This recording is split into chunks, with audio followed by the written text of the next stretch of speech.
Assalamu alaikum, dear students of class 5th primary. Today my topic is sharp ears. तो टाठियों बच्चों तुम करो से EVS पेज नंबर 7 आज पर पेज नंबर 7 पे तो एक sharp ears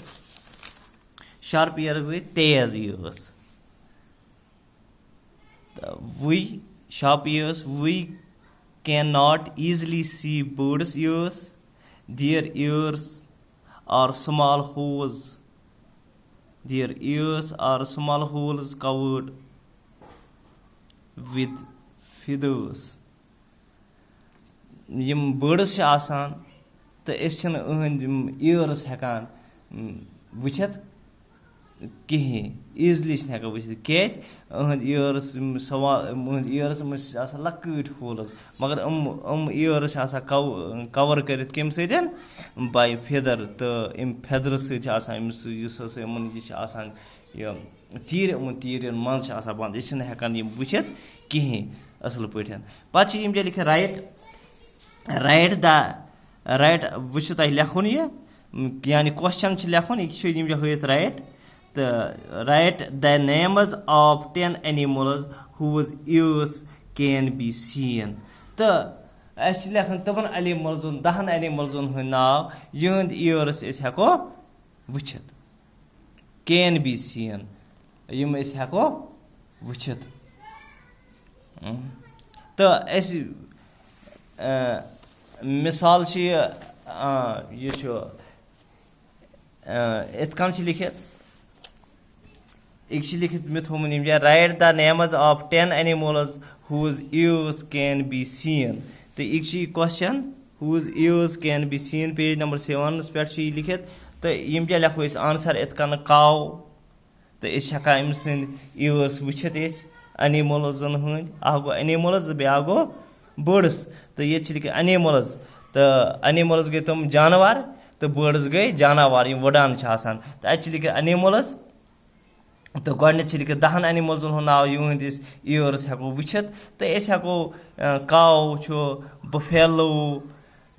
aux horse donkey dog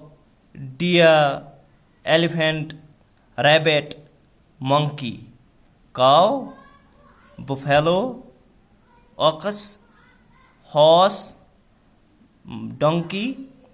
dog, deer, elephant, rabbit, monkey. तो तम एनिमल तम 10 एनिमल यहंद हेको वारियान हंद वुचित मगर ये लिखे 10 हंद मिसाल टाइगर डियर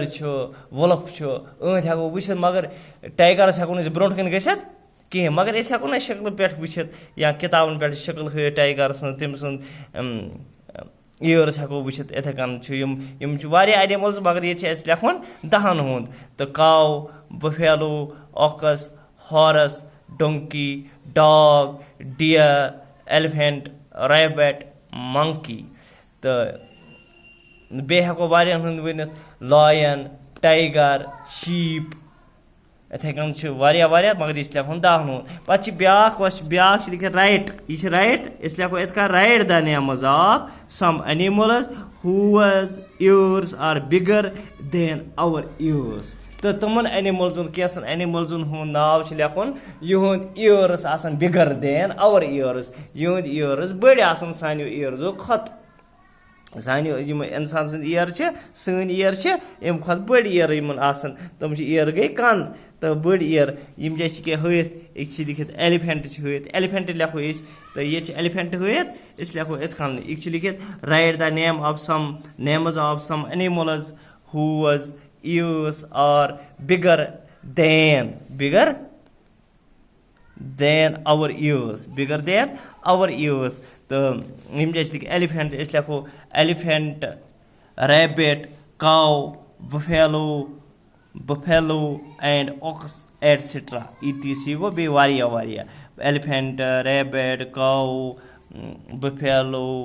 and ox हेको लिखित डॉग हेको लिखित lion, tiger, sheep, etcetera etcetera वारिया हेको लिखित जैसे पे लिखुन क्या ये लिखित write the names of some animals whose ears are bigger than our ears सानियो ईयर्सो खत बड़ ईयर आसन एक लिखित में आत लिखुत जवाब elephant rabbit cow buffalo ox sheep et cetera et cetera तो पत लिखित निमान वो दयम यमन यम जैसे ब्याह कि थिंक वो अब हमें सोचना है इस पे तो is there some link between the size of animals ears and their hearing. Is there some link between the size of animals ears and their hearing? तो दपान कह link is there any link कह link अत मज एनिमल्सन हुन size तो कंस बड़ Kans लकड़ years तो अत मज कह लिंक अमन बिटवीन कह लिंक पान अमन अमकिस हियरिंगस मज अमकिस बोजनस मज तो बे अत कन कन हंद साइज साइज यूता साइज अत मज कह लिंक तो सोचन तो हेको वन बह वन ये लिंक हो सकता है कह लिंक क्या अत मज बाग साइज ऑफ एनिमल्सन ईयर्स तो बे अत हियरिंगस क्या द एनिमल हो सकता है कि यम एनिमल्स आसन यमन लार्ज ईयर्स आसन यमन बड़ ईयर्स आसन तम आसन हेकान ज्यादा असल बोजित देन कमो निश यमन ईयर हम आसन हेकान ज्यादा बोजित कमो निश असल आसन हेकान हमो निश यमन ज्यादा लकड़ कान आसन छना तमो निश हेकान हो सकता बस वनान हो सकता है क्या हम हेकान बोजित एनिमल्स हेकान बोजित ज्यादा तम एनिमल्स तम हसा हेकान ज्यादा बोजित कमो निश यमन लकड़ कान आसन यमन बड़ कान आसन तम हसा आसन हेकान ज्यादा बोजित क्या युस वेव्स आसान कम साउंड हंद आवाज हंद वेव्स आसान तम आसन हेकान ज्यादा कलेक्ट करित यमन बड़ कान आसन यमन लकड़ कान तम आसन हेकान कमे कलेक्ट करित यम वेव्स आसान यु वेव्स आसान आयरस मज तो हम आसन हेकान साउंडन हंद वेव्स ज्यादा कलेक्ट करित तो इस लिखो इत कन इज देयर क्या लिखित is there some link between the size of animals ears and their hearing एक लिखित मे लिखो इत कन इज मे थोन पे लिखित is there some link between the size of animals years